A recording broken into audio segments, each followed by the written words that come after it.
Hi, I'm Dana, an international board-certified lactation consultant. By understanding what to expect in the first hours after birth through the first few weeks of breastfeeding, you can be prepared to get your journey off to a great start. The goal of this class is to break down breastfeeding so you know what to expect every step of the way.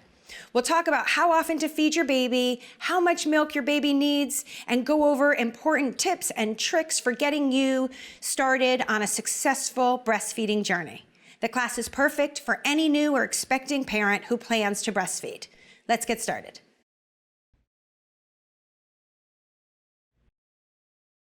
Generally, babies are ready to breastfeed right after birth.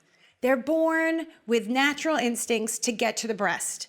They're usually calm and alert and eager to eat. Right after delivery, no matter how you had your baby, C-section or vaginal delivery, baby is going to be put on your chest skin to skin as soon as possible. Skin to skin is when baby is on mom's bare chest, they're bare, and the head is to the side. If mom and baby are separated for whatever reason right after birth, no reason to stress. We're gonna ask about a pump to get breastfeeding off to a good start, and we're gonna do skin to skin as soon as we can. So like I mentioned, right at the beginning, baby is awake and eager to eat most of the time. Again, if that doesn't happen and baby doesn't latch in those first few hours, it's okay. It's very normal for baby to be very sleepy on day one after that first initial awake alert stage. So don't panic if baby doesn't want to eat every 3 hours. Remember, their tummy is very small. They don't need a big volume today. It's about the size of a cherry or a shooter marble and can only fit about 1 teaspoon every few hours. So we're gonna try to feed baby every 3 hours. A nursing session can be anywhere from 5 minutes to 40 minutes or longer. All of that is within normal limits. We wanna alternate which breast we begin on, and in between breasts or after a nursing session, let's try to burp baby. You likely won't get a burp because it's just colostrum, but it's good practice and it actually helps us wake baby to encourage them to eat more. If baby is just too sleepy to latch or drink effectively at the breast, let's consider doing hand expression to get out some of that colostrum and feed it to baby in something like a spoon. A lot of times, this is when moms ask what they can and cannot eat because they've started feeding baby. I want to remind you that there are no restrictions on your diet. There's no need to eliminate specific foods. A normal, healthy diet is perfect for you and your breastfed baby. So let's just recap what to expect on day one. Baby's stomach size is really small. It's about the size of a cherry. This is about 1 teaspoon every few hours. That's less than 10 milliliters. We're gonna try for 8 feedings in that first day, but again, if baby's too sleepy, we're not gonna stress if it's only 2 or 3 for a normal, healthy, full-term babe. We're looking for 1 wet diaper on day 1 of life and 1 dirty diaper. And the color of baby's poop is gonna be black and it's gonna be super sticky. It's called meconium. That's baby's first poops. Our goal today for successful breastfeeding is a lot of skin to skin and trying to establish a comfortable latch. More often than not, nipple pain is caused by a shallow latch. So we can do a few things to help that right away. We wanna make sure baby is nice and close to mama. Sometimes mom has baby in a swaddle or on a pillow just too far away. So getting baby nice and close is really helpful. I can't tell you how much areola you should or shouldn't see because everybody's anatomy is different, but the bottom line is that baby should have more than just the nipple, and some of that areola should be in baby's mouth. Let's take a closer look at latching baby. Just to orient you, here mom is holding baby in a cross cradle. She has baby in her left arm and she's going to be nursing on the right breast. Her right hand is holding her breast in a C-hold, but one thing to notice here is that her fingers are not too close to the nipple. And this is important because our goal is to latch baby nice and deep on the breast, but sometimes our own fingers can get in the way. Another thing to notice here is that mom is not lining up her nipple with baby's mouth. Instead, she's touching or tickling her nipple on baby's upper lip, and then you see baby opens up nice and wide, and mom guides baby forward. Mom is bringing baby to her. She's not bringing her breast to the baby. From this angle, we can see baby's nose is completely free. I know this can be a source of stress or concern for new moms, so a couple tips to help with this. If baby's chin is nice and close to the breast, then usually that frees up space between baby's nose and the breast. If baby's nose is too smushed in a football position, try moving baby a bit backwards. And in a cross cradle, if you feel like baby's nose is smushed in, try lifting baby's bottom. Lastly, remember, if baby can't breathe, they will pull off or readjust. They will choose breathing over eating, but that's why it's important to support baby by the neck at the base of the skull instead of pushing their head into the breast. This angle is great because we can see that baby has a nice, wide, open mouth with lips flanged out. Here, you can see the latch is a bit shallower. Baby has just nipple in her mouth. She's starting to pull and trying to readjust. This is probably uncomfortable for mom, and also baby can't get out as much milk as she wants in a shallow latch. So mom is going to unlatch baby by putting her finger in the corner of baby's mouth and breaking the suction. Then you can just try the latch again. Tips for good latch include baby having a wide open mouth, having more than just nipple in their mouth, and making sure that baby's lips are flanged out and not tucked in, because that can feel really pinchy to mom. It's important for mom to remember she's bringing baby to her. She's not trying to put her breast in baby's mouth. So let's talk about our feeding plan for day 2. Today, it's really important to continue your skin to skin with babe. Skin to skin can't be highlighted or encouraged enough because it is so important to both you and baby. For baby, it helps regulate their temperature and their glucose levels. And for mom, it actually will help your perception of pain. It's gonna help you feel less anxious, less stressed, and get your oxytocin kicking. We wanna feed baby today every 2 to 3 hours. We're gonna watch baby for early cues. So if they're sleeping and they haven't eaten in 3 hours, we're gonna wake them up. But at any time, if we see baby smacking their lips, sticking their tongue out, rooting around, sucking their hands, these are all really good signs that baby is ready to eat. If you're doing skin to skin, your baby may be pecking or headbutting at your chest. They're actually just trying to get to your breast. Let them lead the way. Crying is a late feeding cue. It's no reason to panic, but you don't have to wait for it to tell us that baby is hungry. Let's remember also, it's hard to latch a crying baby. So let's work to calm baby down first and then latch them. Things to remember on day 2, cluster feeding can be common. Cluster feeding is when baby eats for a long time and really frequently. So maybe you fed for 45 minutes, you think baby is done, you put them down or hand them off to your partner, and then baby is giving you those feeding cues again. That's pretty normal and expected for night 2 and night 3. Go with it as much as you can because remember, baby is hardwired to get your milk to come in. So the more they feed, the more milk you are gonna have. It's normal and expected for baby to lose weight by day 2 and to continue until your milk comes in. So nothing to worry about. We expect it. What may be surprising is that you're going to be super thirsty and super hungry once you start nursing. So drink to thirst, stay nice and hydrated because that's really important for your milk supply. And don't forget, sometimes you do have to wake a sleepy baby. Believe it or not, sometimes it can be pretty difficult to wake a sleeping newborn. So a few strategies to help you. First, unswaddle them, take off their onesie, get them exposed to the cold air. That might do the trick. If not, try changing a diaper. When you do get a latch, baby will probably fall back to sleep pretty quickly because they're nice and cozy and with mama. So try tickling their feet, rubbing their hands, touching their cheek. Those things should help wake baby up and get them nursing again. If that doesn't work, we can try a breast compression, or even if that does work, we can try a breast compression.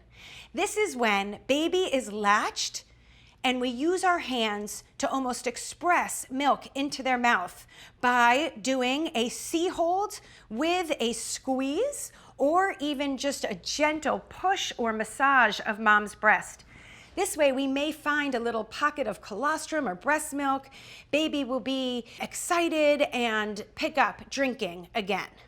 Other good strategies could include taking baby off and burping them to wake them up, or simply switching sides because the other side may have a little bit more colostrum waiting for babe.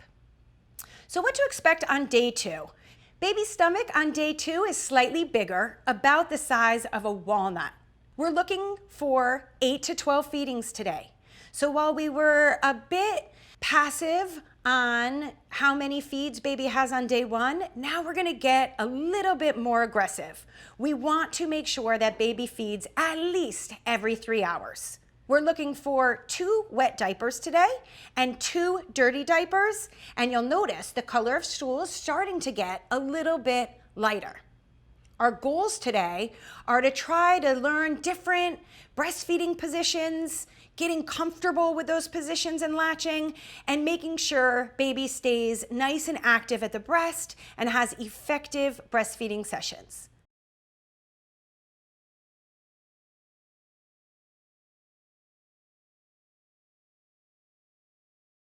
Here you can see mom holding baby in a cross cradle position. I tend to like this hold for brand new moms and babies because it allows mom to have good control over the latch. But again, that doesn't mean it's going to be the right position for you, and you should definitely do what feels right. In the cross cradle, mom holds baby in the opposite arm from the breast she's feeding on. So here, mom is nursing baby on her right breast and holding baby in her left arm. She is supporting baby's head at the base of the skull or the neck.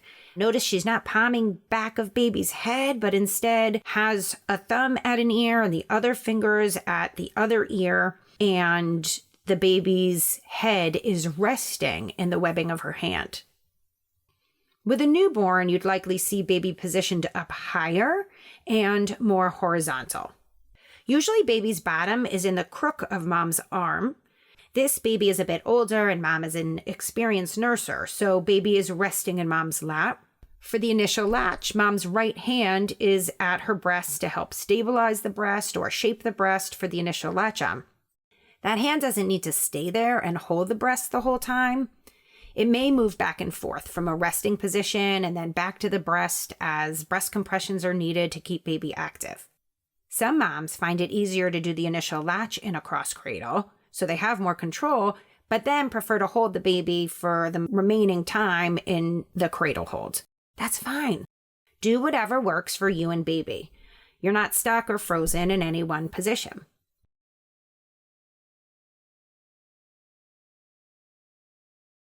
Here, mom is nursing baby in a cradle hold. Mom holds baby with the same side arm as she is nursing baby on, so mom is holding baby in the right arm and feeding on her right breast. Note, baby is belly to belly with mom and positioned very close to mom. Although this is the hold most people imagine when we talk about breastfeeding positions, it's actually not necessarily the easiest for new moms because it requires more breastfeeding skill and head control than a newborn may have. That being said, don't rule it out. Definitely try it.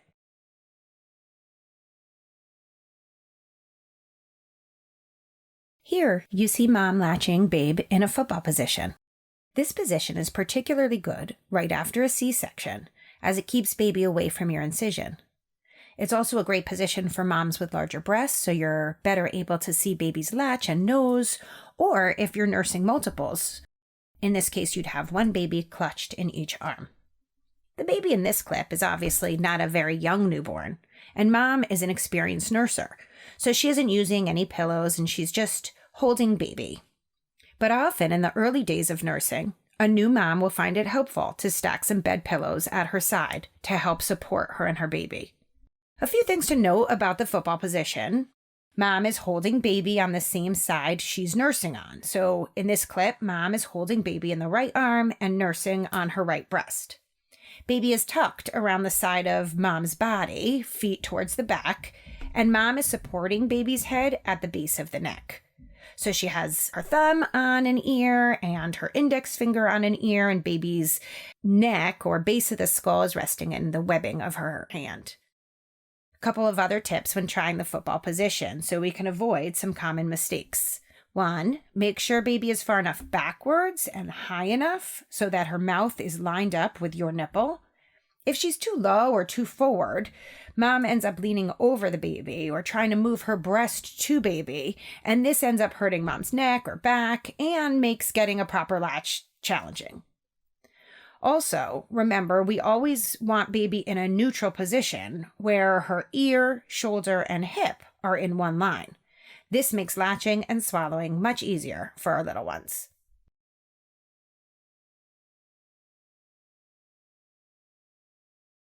In many of the breastfeeding positions we talk about, mom is proactively putting baby into position and latching. In the biological nursing or laid-back approach, baby leads the way. To try the laid-back approach, place baby high up on mom's chest. Baby and mom can be skin to skin, or babe can be lightly dressed as seen here. Be patient. It may take a few minutes for baby to get going, especially if they're sleepy.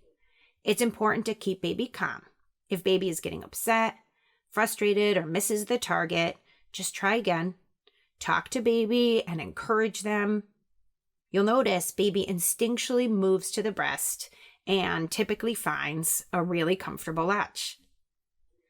Of course, mom doesn't have to make babe do all the work on their own. You certainly can help guide them. You want to make sure you're supporting their shoulders and hips. They want to feel snug and secure.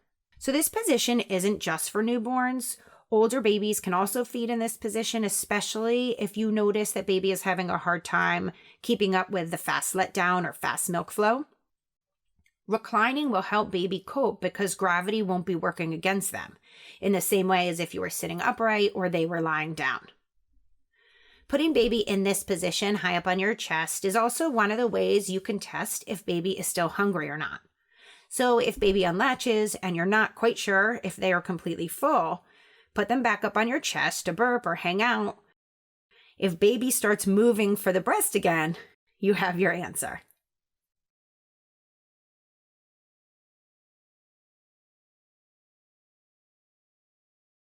Here, you see mom nursing in a side-lying position. Notice mom and babe are on their sides facing each other. In this video, mom has her arm under baby. Alternatively, mom can lie baby on the couch or the bed and then wrap her arm around baby's back. This is a great breastfeeding hold for mom if she's uncomfortable sitting up or if she wants to relax while nursing. For a lot of breastfeeding moms, the side-lying position becomes easier once babe is a bit older and has some more head control. But that's not always the case and is certainly worth trying, especially for those nighttime feeds. Just remember, you don't want to fall asleep with baby in your bed. For safe sleep purposes, the American Academy of Pediatrics recommends that infants share a bedroom with parents, but not the same sleeping surface.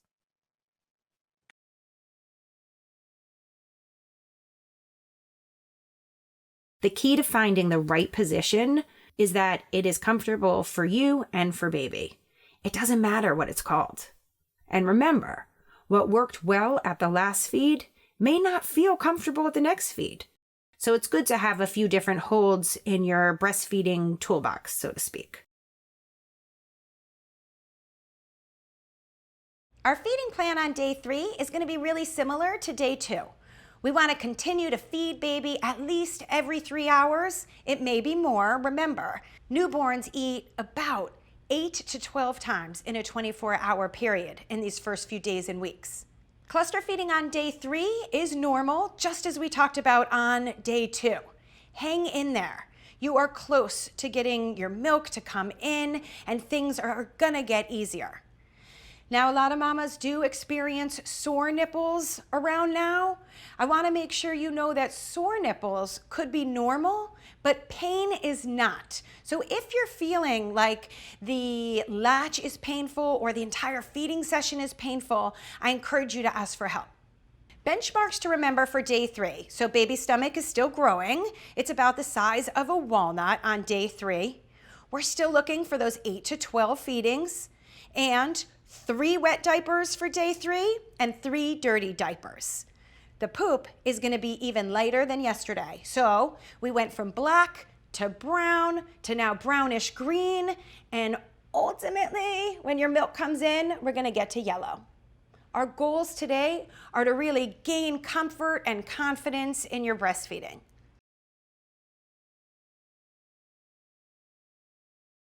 So day 4 and 5, still feeding every 2 to 3 hours. I should say we're still doing a ton of skin to skin, and we're still waking baby to feed if they're not asking to feed with those feeding cues before that 3-hour mark. The way we time that 3 hours is actually from the beginning of a breastfeeding session. So I know that can feel like a lot, but again, hang in there, you're doing great. Your milk is just about to come in if it hasn't already, and at this point, you may be experiencing some discomfort or engorgement because of your breast fullness or swelling. Breast engorgement often happens around day 4 or 5 when your milk really comes in and they feel super swollen. They can be hot, hard, tender to the touch, and pretty uncomfortable. So the way we're going to treat your engorgement is by frequent and effective feeds. Use your baby to help you. We can treat engorgement with warm, moist heat and ice. So let's try doing the warm, moist heat before you nurse to help that milk flow, and ice packs after you nurse for comfort and to help reduce any swelling and inflammation. You can also treat that discomfort and the swelling with some ibuprofen if you're allowed to take that. Tylenol can also help. If baby is having a hard time latching, try reverse pressure softening. This is a technique where we push back the swelling and the milk at the base of the nipple with our fingers. So you can either do that with 2 thumbs at the base of the nipple and gently push back for 30 seconds, and then move the thumbs to a different position and push back again. You'll notice that your nipple really everts, and this is gonna allow baby to latch on deeper. You can also try doing it with your fingers in a peace sign or 2 fingers on either side of the nipple. In addition to the reverse pressure softening, you can hand express or pump for relief. I just want to caution you not to over pump here because that just perpetuates the problem, right? So if we're feeding every 2 to 3 hours and then we start pumping, we're telling our body we need to remake all that milk, and then the engorgement continues. So you can take a little out for relief with the hand expression or the pumping, but don't empty. Day 4 and 5 benchmarks. Baby's stomach is about the size of an apricot. We're still looking for 8 to 12 feedings a day, but now that our milk is in, we're gonna have a lot of wet and dirty diapers, usually around 6 saturated wet and a ton of poop. Once mom's breast milk is in, you'll notice that baby may poop at every feed. That's okay and normal. Now, not every baby does, but we're still looking for frequent poops. The color of the stool, as I mentioned, is now yellow, and it's loose and it's seedy. So that's not abnormal, and it can be likened to mustard. I think a lot of mamas get nervous that that may be diarrhea or that there could be something wrong with their breast milk. But in fact, normal stools from a breast milk fed baby is yellow and seedy. Our goals for day 4 and 5 are to continue to make sure that your breasts and your nipples are comfortable, using those strategies to help treat your engorgement if you're feeling super full. And at this point, we're looking for baby to begin to gain weight. So in those first few days, baby was losing weight. We were trying to limit to under 10%. And now that your milk is in, baby's gonna start gaining weight to about a ½ ounce to an ounce a day. And we hope that baby's back to birth weight by week 2.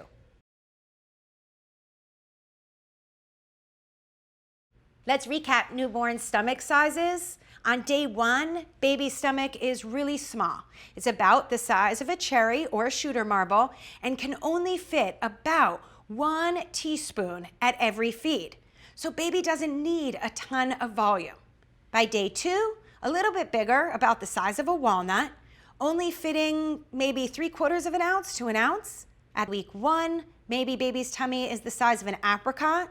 Baby may be taking in like 1½ to 2 ounces at each feeding. And by 1 month, baby is likely drinking at least 2½ ounces at every feed or more. Now, these are super general guidelines. It's not always going to be perfect, and baby doesn't drink the exact same amount at every feeding. But good guidelines for us to go by.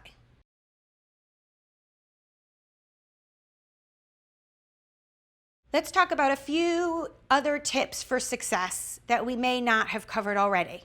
We want to make sure that we allow baby to nurse as long as they want on the first breast and then offer the second. We don't need to time the feed or cut baby off at any specific time. Let baby keep going and let them tell you when they're done and then offer that second side. Moms often ask, how do you know when baby is done? Sometimes baby will simply just unlatch and be asleep and no longer interested in the breast. You'll also notice that baby is super relaxed. They have open hands, they move around like a rag doll, and they appear to be milk drunk, as opposed to a hungry baby at the beginning of a feed who may be giving you those hunger cues. They may be fussy, and they likely have tight fists and are really hard to move. The best practice is to try to avoid pacifiers and bottles, all artificial nipples, for the first few weeks, unless it's medically indicated. Remember, you can't overfeed. In fact, frequent nursing is going to help you establish a strong milk supply. So feed as frequently as you can anytime you see that feeding cue, and don't be worried that you're overfeeding babe. Breastfed babies are expected to lose some weight in those first few days. It's totally normal. We just want to make sure we limit it to less than 10%. And the way we do that is by feeding frequently and making sure those sessions are effective. After your milk comes in, I'd say day 4, day 5, baby is going to start gaining weight at about ½ ounce to an ounce a day. That means they're going to be back to birth weight by at least 2 weeks. If you're ever concerned about baby's weight loss or weight gain, it's important to check in with your healthcare provider.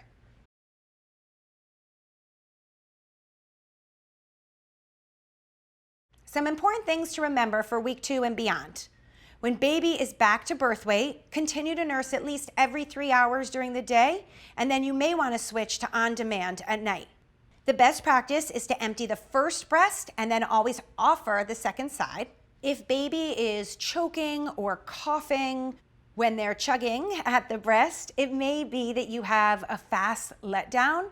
So in this case, try reclining, lean back. This is going to help baby cope with the fast milk flow, and gravity won't be working against them. And then remember, if you're facing any issues or challenges, if you're in pain or you think your baby's not gaining appropriately, seek help as soon as possible from a certified lactation consultant so we can get you back on track and have a successful breastfeeding journey. Some quick things to remember for weeks 3 and 4. This is now a good time for you to begin pumping if you'd like and offering bottles of breast milk. Be on the lookout for clogged ducts. We want to monitor hard spots, tender spots in the breast by using those breast compressions when we're nursing or pumping, and resolve them as soon as possible if you do find one. We're going to use warm, moist heat, gentle massage, and effective emptying. If you're sick at any time, continue feeding your baby. That's actually going to be protective because your body is making antibodies to fight that illness, and that's going to be passed on to your baby through your breast milk. If at any point while you're breastfeeding you need to take any medication or have a medical procedure, call your healthcare provider or a lactation consultant, and we can check the safety of that medication while you're breastfeeding. And then just a quick heads up. There is often a growth spurt at 3 weeks. Don't be surprised if baby starts eating frequently, cluster feeding again, and a little extra fussy. Hang in there, and after a couple days, things will probably be back to normal. Thank you for taking this class. We hope you feel well informed for those first few hours after birth through those first few weeks and months of your breastfeeding journey.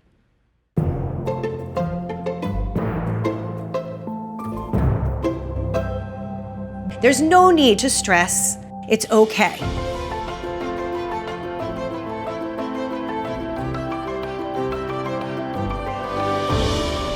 We're here to give you information about the most common breastfeeding challenges, how to overcome them quickly, and get back on track.